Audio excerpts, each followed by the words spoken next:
ayan, na-overturn ang desisyon ng alam mo yung mga prosecutor ng impeachment laban kay Sara Duterte. Isang maaaring mabalik sa kulungan si Dilima, yung pinagmamalaki pinagmamalaki ni Tambaluslos. Saka itong isang si Jinky, ano ba to? Jinky Luistro ba yun? Jerbino, yung matronong palaka na may utang kay Manscarpio. Wala ko po, Diyos ko. Ewan ko, paano ka ngayon magiging prosecutor niyan?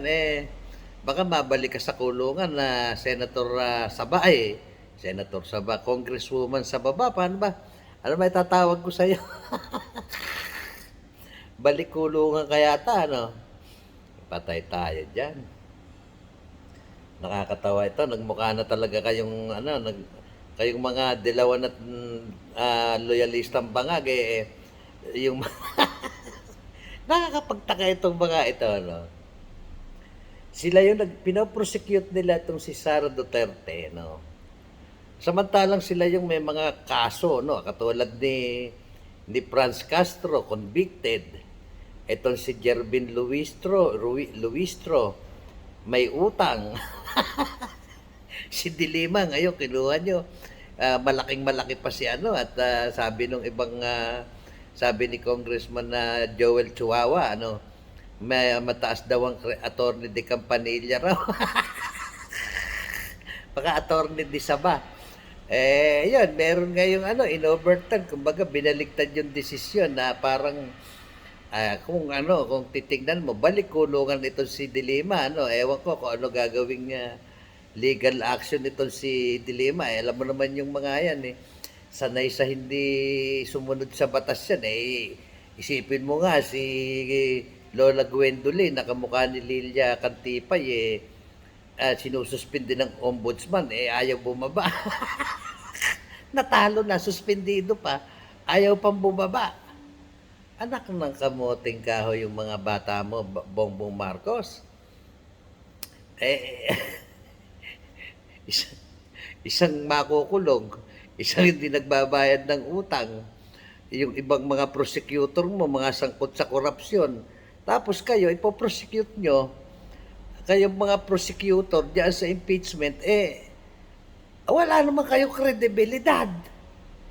Samantalang si Sara Duterte, gumawa kayo ng isang impeachment case na base lang sa haka-haka nyo. Isipin mo, sasabihin nyo, yung sabi ni Congresswoman ba o presumptive ba Congresswoman Laila de Sabal de Lima.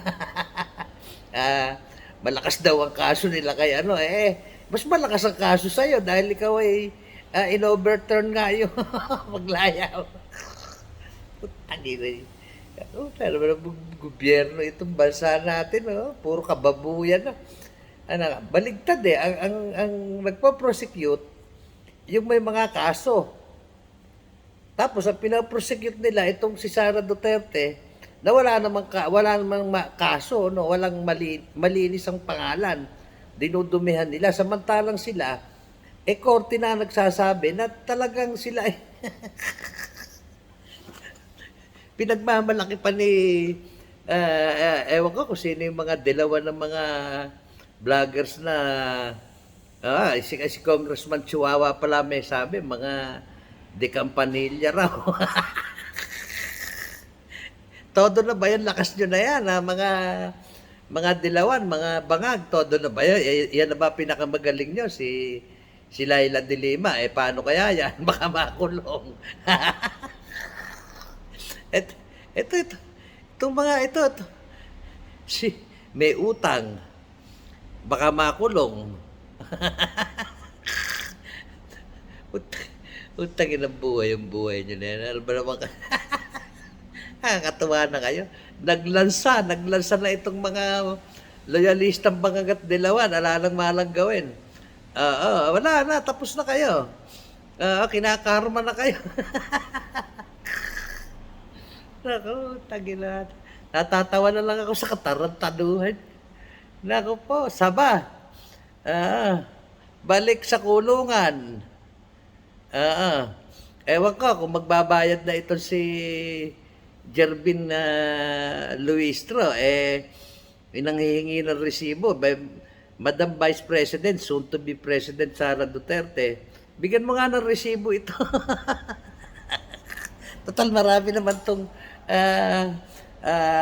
PIDAP di baka bayaran ka na. Ako po.